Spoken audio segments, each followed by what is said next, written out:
السلام علیکم ورحمۃ اللہ وبرکاتہ نحمده ونصلی علی رسولہ الکریم اما بعد فاعوذ باللہ من الشیطان الرجیم بسم اللہ الرحمن الرحیم رب اشرح لی صدری ویسر لی امری واحلل عقدۃ من لسانی یفقہوا قولی واجعل لی وزیرا من اہلی ربنا زدنا علما اللهم فقهنا في الدين رب يسر ولا تعسر وتمم بالخير اللهم انفعنا بما علمتنا وعلمنا ما ينفعنا وزدنا علما اللهم وفقنا لما تحب وترضى اللهم إنا نسألك علما نافعا وعملا متقبلا ورزقا حلالا طيبا واسعا آمین۔ سب کو ویلکم کرتی ہوں اس دعا کے ساتھ کہ اہلا و سہلا و مرحبا، یا ربنا دے ہم سب کو اہل القرآن و اہل التقوی و مغفرہ۔ سورۃ التوبہ آیا نمبر 112۔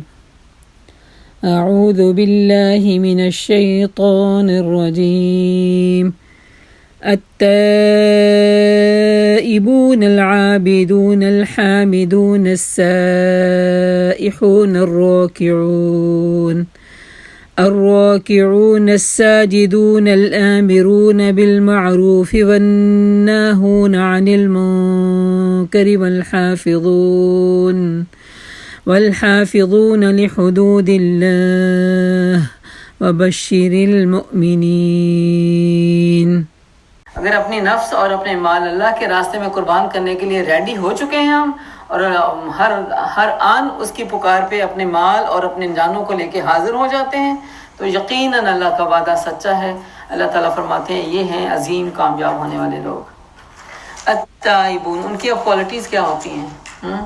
یہ جو ہے نا، یہ جو اللہ تعالیٰ نے سودا کیا ہم سے، یہ سودا کرنے کے بعد یہ 1 2 3 4 یہ نفس کو دینے کے لیے، اب نفس کو قربان کرنے کے لیے کوالٹیز ہیں۔ التائبون، بہت توبہ کرنے والے، بار بار استغفار کرنے والے، بار بار پلٹنے والے۔ ایسا نہیں سوچتے کہ اچھا شیطان سجھاتا ہے کہ بڑی بے شرم ہے، کل تو نے معافی مانگی دیا، پھر تو نے وہی غلطی کر لی، اب تو تیری معافی نہیں ہونے والی۔ اندر سے ایک آواز آتی ہے نا، بعض اوقات ہم پھر سلپ ہو جاتے ہیں، کل وعدہ کیا تھا اللہ جی یہ دوبارہ نہیں کہوں گی، کچھ منہ سے سلپ ہو گیا ورڈ، اللہ جی دوبارہ نہیں کہوں گی، چونکہ عادت بنی ہوئی تھی اس ورڈ کی، وہ پھر نکل گیا، تو پھر انسان معافی مانگتا ہے، اور اندر سے شیطان کہتا ہے کہ نہیں تیری اب معافی نہیں ہونے والی، تو مت رکیں۔ تائبون، التائبون، ہمیشہ توبہ کرنے والے، ہمیشہ رجوع کرنے والے، العابدون، اور بندگی کو بجا لانے والے، الحامدون، اور اللہ کی تعریفیں بیان کرنے والے، اس کے گن گانے والے، ہر حال میں اللہ کے شکر گزار بندے، السائحون، اور اللہ کی زمین میں اللہ کی خاطر گھومنے پھرنے والے، عبرت کے لیے، الراکعون، بہت سجدے کرنے والے، الساجدون، رکوع کرنے والے، الساجدون، اور بہت سجدے کرنے والے۔ مطلب ہے کہ ان کے رکوع اور سجود میں عاجزی ہوتی ہے، وہ پابندی کے ساتھ نہ صرف فرض بلکہ اس کے اوپر نوافل کا اہتمام بھی کرنے والے ہوتے ہیں، اور نوافل یاد رکھیے انسان کو اللہ کا تقرب کے ذریعہ بن جاتا ہے۔ جب انسان کو اللہ کا شوق لگ جائے نا، اللہ کی محبت لگ جائے، تو وہ اس کا دل ہوتا ہے کہ اس کے لیے میں اور کچھ کروں۔ سنتیں تو اپنائی ہوئی تھی اس نے الحمدللہ، اور اس کے اوپر اب دل کرتا ہے اور کچھ کروں، پھر وہ تہجد کی طرف آ جاتا ہے، پھر وہ اشراق اور چاشت کی نمازیں پکڑ لیتا ہے۔ تو سبحان اللہ۔ اور کبھی اس کو عذر پیش آ جائے، ایسے بندے کو جس نے اللہ کی محبت کی خاطر یہ نیکیاں اپنائی ہیں، عذر مثلا بیمار ہو گیا، بیماری کی وجہ سے ان نوافل کو ادا نہیں کر پاتا، تو اللہ تعالیٰ اس کو اس کی صحت کی حالت میں کی ہوئی نیکیوں کا بدلہ بیماری کی حالت میں بھی لکھواتا رہتا ہے۔ سبحان اللہ، کتنا بڑا ریوارڈ ہے۔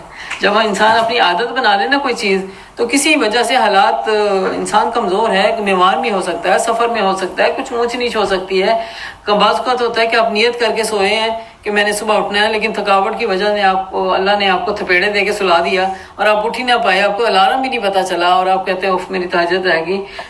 یاد رکھیے اللہ کی طرف سے خوشخبری کہ اللہ تعالیٰ کہتے ہیں اس کا سونا میری طرف سے صدقہ ہے۔ اللہ کہتے ہیں اس کا سونا میری طرف سے صدقہ ہے، اور اس کی جو نماز مس ہوئی ہے اس کے لیے فرشتوں نے ادا کی اور لکھی گئی۔ سبحان اللہ۔ یعنی بندے کی کمزوریاں ساتھ ساتھ ہیں نا، اور جب نیت کر کے سوتے ہیں تو وہ اجر شروع ہو جاتا ہے، اور اس کو پا لیتے ہیں تو ظاہر اجر میں اوپر بڑھیں گے، اگر اس کو نہیں پا سکتے تو کم از کم ضائع نہیں ہونے پائیں گے۔ اور جو رات کو وضو کر کے سوتا ہے، اللہ اس کی ہم سب کو توفیق دے، چاہے وہ وضو، کیونکہ اکثر میرے دل میں ایک ڈاؤٹ ہوتا تھا کہ وضو کر کے سوتے ہیں، لیکن جو ہی ظاہر آپ سونے لگتے ہیں، آپ کے آپ ڈھیلے ہوتے ہیں اور آپ کو وضو کا پھر روزانہ سنبھالنے کی جو فکر ہے وہ سونے میں نہیں دیتی کہ وضو ٹوٹ نہ جائے کہیں، ہے نا. تو اس میں اب پتہ چلا حدیث سے کہ وہ نہیں، وہ فکر چھوڑ دیں، بس وضو کر کے آ گئے بیڈ پہ، اتنا کافی ہے. چاہے اس کے فوراً بعد آپ ریلیکس ہوئے ہیں، آپ کا وضو چلا گیا، تو آپ بس اللہ تعالیٰ کے فرشتوں نے گواہی بنا دی کہ بستر تک یہ وضو کر کے آیا تھا. تو الحمدللہ اس درس کے دوران مجھے سب یہ چیز بھی پتہ لگی جس میں میرا دل خوش ہوا کہ بعض اوقات ہم اس وجہ سے رہ جاتے تھے کہ ادھر سے وضو کر کے آتے ہیں، ادھر سے جو کہتے ہیں نا، یا تو پھر بار بار بعض اوقات تو آپ نے پانی پیا ہوتا ہے تو 10 منٹ ابھی آنکھ لگنے نہیں لگی، دوبارہ باتھ روم جانے کی ضرورت پیش آ گئی، تو یا پھر اس طرح کی کوئی حاجت. ویسے بھی سونے سے وضو تو نکل ہی جاتا ہے نا، جب آپ سو گئے، اعضاء ڈھیلے ہو گئے تو وضو نکل گیا. لیکن وہ شرط ہے کہ جو وضو کا اہتمام کر کے بیڈ تک آ گیا نا، اس کے لیے اجر ہے، اس کے لیے اجر ہے. تو یہاں پہ یہ ساری صفات ہیں: التائبون العابدون الحامدون السائحون الراکعون الساجدون، اور سب سے بڑی الامرون بالمعروف. ایسے لوگ پھر نیکیاں چھپانے والے نہیں ہوتے کہ خود تو نیکیاں کرتے رہے اور بھائی جو آپ کا ہے وہ ساتھ میں برائیوں میں پڑا ہوا، تو اس کے لیے آپ کہتے ہیں نا کان بھی بند آنکھیں بھی بند. نہیں، انسان خیرخواہ ہو جاتا ہے سب کے لیے، پھر ان کو بھی معروف کی طرف لے کے آتا ہے. والناہون عن المنکر، اور برائیوں سے منع کرنے والے ہو جاتے ہیں.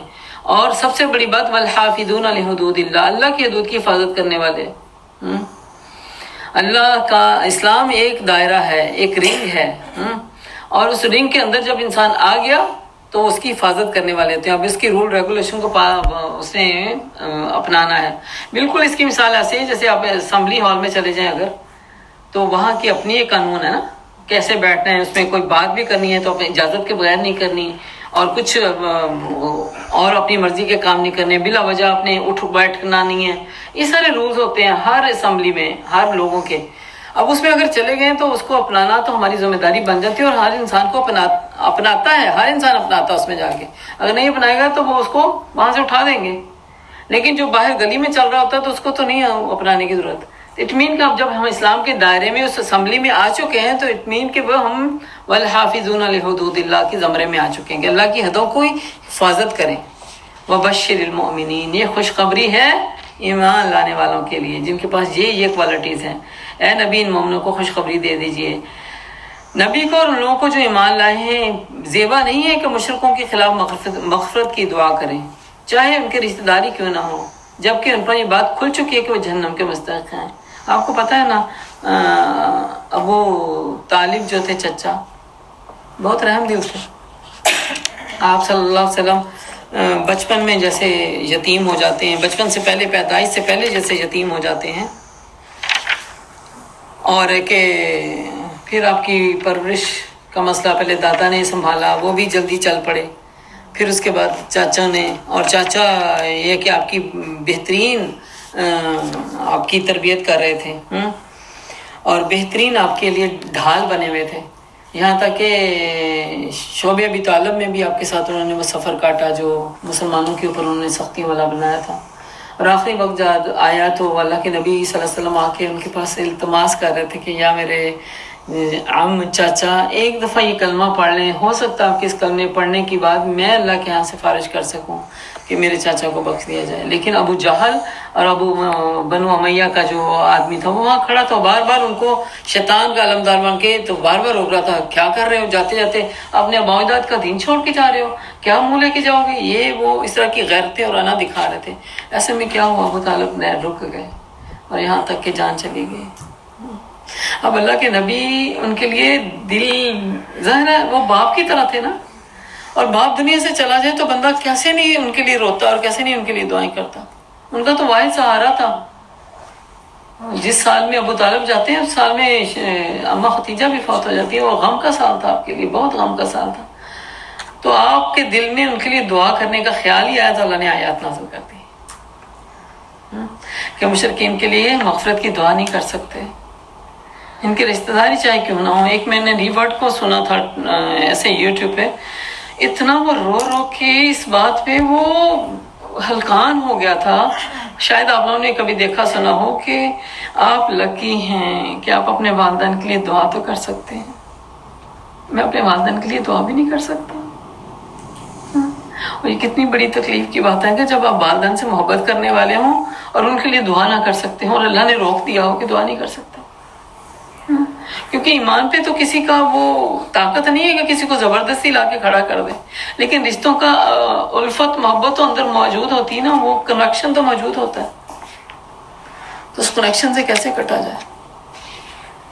تو اللہ نے یہاں منع کر دیا کہ مشرکین کے لیے مغفرت کی دعا نہیں ہے، چاہے وہ ان کے رشتہ داری کیوں نہ ہو، جبکہ ان پر ان کی بات کھل چکی ہو کہ وہ جہنم کے مستحق ہیں. جس نے اللہ کو نہیں مانا وہ کہاں جا رہا ہے؟ سیدھا جہنم میں.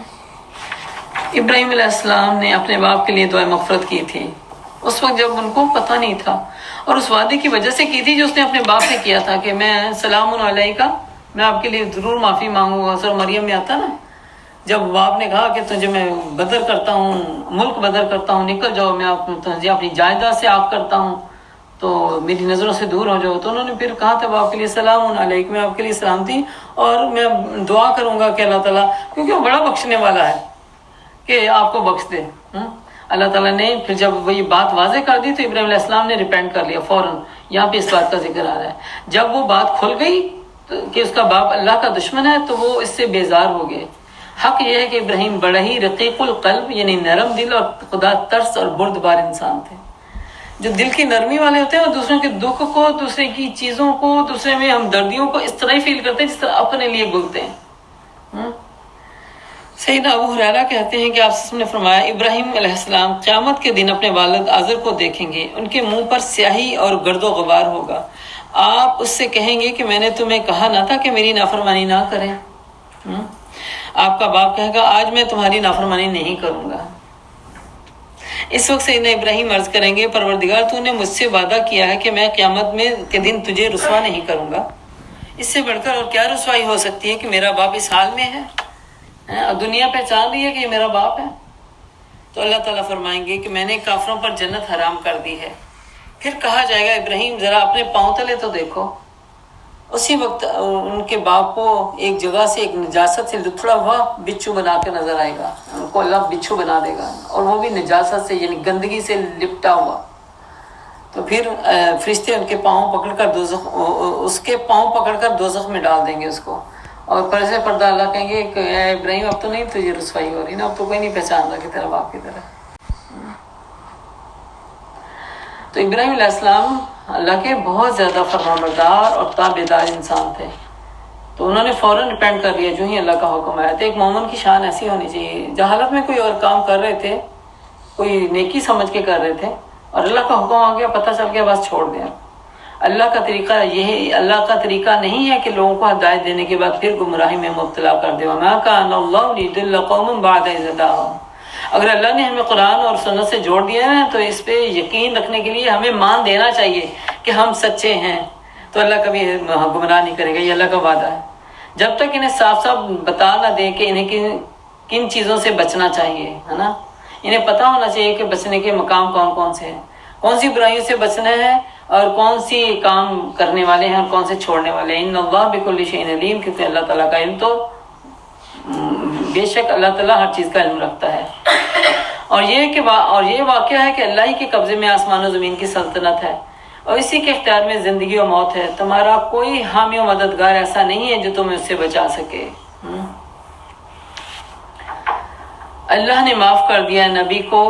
لقد تاب اللہ علی النبی والمہاجرین والانصار الذین اتبعوه فی ساعة العسرة من بعد ما كاد يزیغ قلوب فریق منهم ثم تاب علیہم انہ بهم رؤوف الرحیم.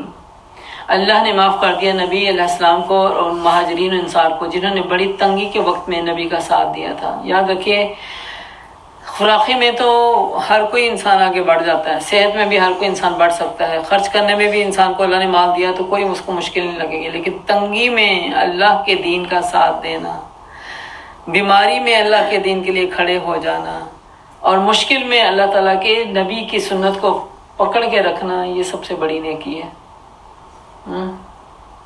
تو ایسی نیکیاں ہمیشہ ہمیشہ جو ہے ڈھونڈتے رہنا بھی چاہیے اور ان سے چوکنا نہیں چاہیے کہ چونکہ اس وقت تو میری حالات نہیں ٹھیک، میں بیمار ہوں، کمزور ہوں، نہیں اٹھ سکتی، نہیں جا سکتی. اچھے وقتوں میں تو میں جا ہی رہی تھی، تو کیا وہ عذر باقی اپنی من پسند جگہوں پہ جانے کے لیے ہم پیش کرتے ہیں؟ وہاں پہ ہم اس بیماری کو لے کے بھی اٹھ جاتے ہیں. اگرچہ ان میں سے کچھ لوگوں کے دل کجی کی طرف مائل ہو چکے تھے، مگر جب انہوں نے کجی کا اتباع نہیں کیا، یعنی وہ ٹیڑھ آ گئی، تھوڑا سا وہ دل تنگ ہو جاتا ہے نا کہ چلو بعض اوقات ہوتا ہے. اور اس میں شیطان زیادہ بھی ڈراتا ہے کہ پھر بچوں کے لیے کیا ہوگا جب تم اللہ کی راہ میں دے دو گے تو کیسے خرچے کرو گے، پورا مہینہ کیسے گزارو گے، رینٹ کیسے پے کرو گے. تو اللہ تعالیٰ کہتے ہیں کہ ان کے دل میں یہ احساس تو آیا تھوڑی دیر کے لیے، لیکن ساتھ ہی انہوں نے احساس پہ پیروی نہیں کی، اس کی اتباع نہیں کی، بلکہ نبی کا ساتھ دیا، تو اللہ نے انہیں معاف کر دیا. بے شک اس کا معاملہ ان لوگوں کے لیے، ان لوگوں کے ساتھ بالکل شفقت و مہربانی والا ہے. انہ بہم رؤوف الرحیم. اور ان تینوں کو بھی اس نے معاف کیا جس کا معاملے کو ملتوی کر دیا تھا. یہ 3 سچے صحابہ تھے، جنگ تبوک میں جانے سے رہ گئے تھے، اور صرف سستی کے مارے اور صرف حالات کو دیکھتے ہوئے، مطلب کہ کٹائی کا موقع ہے، چلو آج کٹائی کر کے صبح چلا جاؤں گا، اور صبح نہیں تو پرسوں چلا جاؤں گا، یہاں تک کہ وہ دن سوچتے سوچتے قافلہ دور نکل گیا، اور ان کو پانے کے لیے اب وہ سوچنے لگے کہ اب ان تک تو پہنچ بھی نہیں سکتے. تو جب اللہ کے نبی صلی اللہ علیہ وسلم تبوک سے واپس آتے ہیں تو انہوں نے کوئی عذر، کوئی بہانے، کوئی چیز نہیں پیش کی، صاف صاف اپنی بات بتا دی کہ ہمارے درمیان یہ ہمارے نفس کا شیطان آ گیا، اور شیطان نے ہمیں اس طرح سست کر دیا، اور ہم دل سے چاہتے تھے. اللہ تعالیٰ نے ان کی دل کی صداقت کو قبول بھی کیا. ان کو پتا تھا اللہ تعالیٰ کو یہ سچے بندے ہیں. ایک تھے کعب بن مالک، اور دوسرے تھے بلال بن امیہ، اور دوسرے تھے مرارہ بن ربیع. یہ 3 صحاب تھے جن کے ساتھ پھر اللہ تعالیٰ نے 40 دن کا بائیکاٹ کروا دیا تھا ان کی توبہ کو لینے کے لیے. 40 دن کا بائیکاٹ. نہ کوئی مسلمان ان کو سلام کا جواب دے رہا ہے، نہ کوئی اللہ کے نبی ان کو دیکھ رہے ہیں، اور پورا شہر والوں نے، اور اللہ کے نبی کے اطاعت میں میرے رونگٹے کھڑے ہو رہے ہیں کہ اللہ کے نبی کے اطاعت میں سارے صحابہ اکرام نے اپنے نبی کی بات سن کے بالکل ان کا پیچھا کیا اور ان کو بس درگزر کیا. اب دیکھیں ایک انسان جو سب کا دوست ہو، آپ میری اچھی دوست ہیں، میں آپ کے ساتھ دوبارہ سلام کرتی ہوں، آپ منہ پھیر رہی ہیں، کتنی تکلیف دہ. اور یہاں تک کہ پھر ان کو یہ کہہ دیا گیا کہ اپنی بیوی کو بھی چھوڑ دو، مطلب ہے کہ ان سے بھی وقتی طور پہ سیپریشن لے لو، ان کو بھیج دو ان کے میکے میں. اب تنہا، سر چھپانے کو جگہ کوئی نہیں، لوگ کوئی بات نہیں سنتا، کوئی رو رو کے دعائیں کر کر کے ہلکان ہو رہے ہیں اللہ تعالیٰ سے. اللہ کے نبی سے آ کے معافیاں مانگ رہے ہیں، پوچھ رہے ہیں کہ اللہ کی طرف سے اجازت نامہ ملا کہ نہیں ملا. اللہ کے نبی خاموش. سوچئے کتنی تکلیف دہ یہ حالت تھی کہ جس میں انسان کے اوپر غلطی کا احساس تو تھا، اور غلطی کے احساس کے اوپر سچائی بھی اپنی سامنے تھی، اور کوئی جھوٹ نہیں بولا، لیکن اس کے اوپر یہ جو گیپ ہے 40 دن کا گیپ، چھوٹا گیپ ہے. 40 دن تک مکمل زمین تانگ ہو گئی، نہ تو دوست احباب بات کرتے ہیں، نہ کوئی گھر والے ان سے تعلق رکھ رہے ہیں، نہ ہی کوئی رسول اللہ صلی اللہ علیہ وسلم کی طرف سے ان کو کوئی ملتی ہے. یہاں تک کہ پتہ چلتا ہے، یہ پورا واقعہ میں اس دفعہ تو نہیں کروں گی کیونکہ بہت سارے پہلے دورہ قرآن میں نے تفصیل سے یہ ذکر کی ہوئی ہیں باتیں، کہ اللہ کے نبی صلی اللہ علیہ وسلم جب کعب بن مالک کہتے مسجد میں آتے تھے نا تو وہ نماز میں مشغول ہوتے تھے، اللہ کے نبی چوری نظروں میں اس کو دیکھتے تھے، اور جب وہ کہتے ہیں میں دیکھنے لگتا تھا تو اللہ کے نبی منہ موڑ لیتے تھے. اور یہ بہت زیادہ تکلیف دہ باتیں تھی، لیکن اللہ تعالیٰ نے ان کی سچائی کو مومنوں کے اوپر ثابت کرنے کے لیے 40 دن کا جو ہے نا یہ ایک وقت دیا، اور اس میں پھر ان کی غلطیاں اور ان کی کوتاہیوں کو معاف کرنے کا جو جب ان کو خوشخبری ملی تو سبحان اللہ، تو پھر ان کا وہ دن دیکھنے والا تھا جس دن اللہ تعالیٰ کی طرف سے ان کے لیے معافی نامہ آ گیا، اور ان کو کہا کہ اب تمہارے بیچ میں یہ رہیں گے. تو پتہ چلتا ہے کہ منافق جو ہوتا ہے نا وہ اپنے اندر کے عذر کو ہمیشہ جھوٹ کے پلندے میں ڈال کے چھپاتا ہے، لیکن جو سچا بندہ ہوتا ہے نا وہ کہہ دیتا ہے کہ میرے پاس کوئی عذر نہیں ہے سوائے میری سستی کے. لیکن یاد رکھیے بعض اوقات ہم اس سچائی میں اتنے دلیر نہ ہو جائیں کہ ڈٹائی کی حد میں آ جائیں. سم ٹائم ہوتا نا کہ کام نہیں کیا، میں جھوٹ نہیں بولتی، میں نے نہیں کیا، بس مجھ سے نہیں ہوا.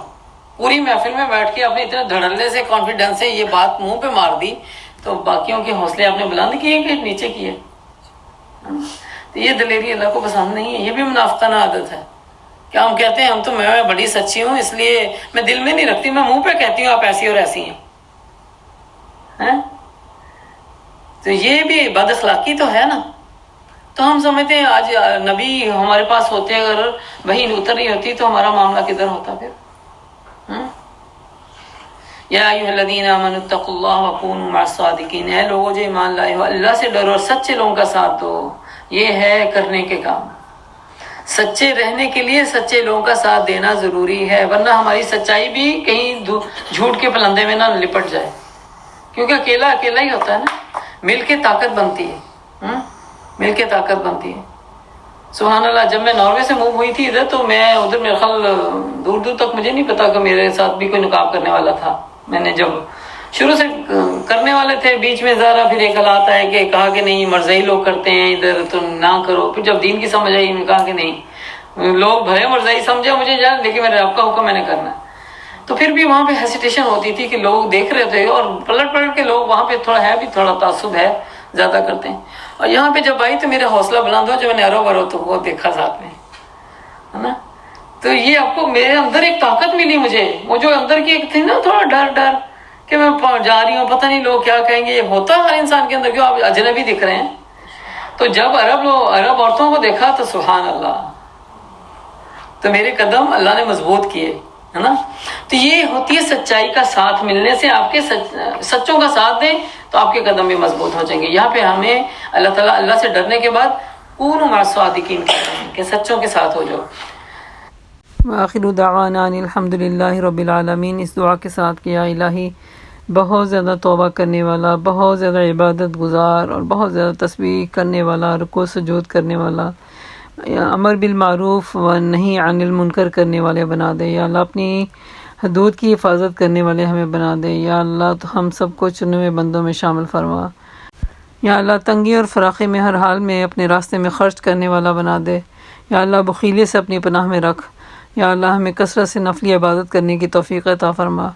یا اللہ جو ارادے اور جو نیتیں ہم کرتے ہیں اس پہ پایہ تکمیل تک پہنچنے والا بنا دے ہمیں اللہ۔ یا اللہ جو نیکیوں کے ارادے کرتے ہیں اس میں ثابت قدمی عطا فرما۔ یا اللہ ہمیں بھی سچے بنا اور سچے لوگوں کا ساتھ عطا فرما۔ اللہ سستی اور کاہلی سے اپنی پناہ میں رکھنا۔ یا اللہ جو کچھ سیکھتے ہیں، سمجھتے ہیں، پڑھتے ہیں اس پہ عمل کی توفیق عطا فرما، جو غلطی ہو جاتی ہے اسے درگزر فرما۔ وآخر دعوانا ان الحمد للہ رب العالمین۔ سبحانک اللہم وبحمدک، نشہد ان لا الہ الا انت، نستغفرک ونتوب الیک۔ ربنا تقبل منا انک انت السمیع العلیم وتب علینا انک انت التواب الرحیم۔ آمین ثم آمین یا رب العالمین۔ السلام علیکم ورحمۃ اللہ وبرکاتہ۔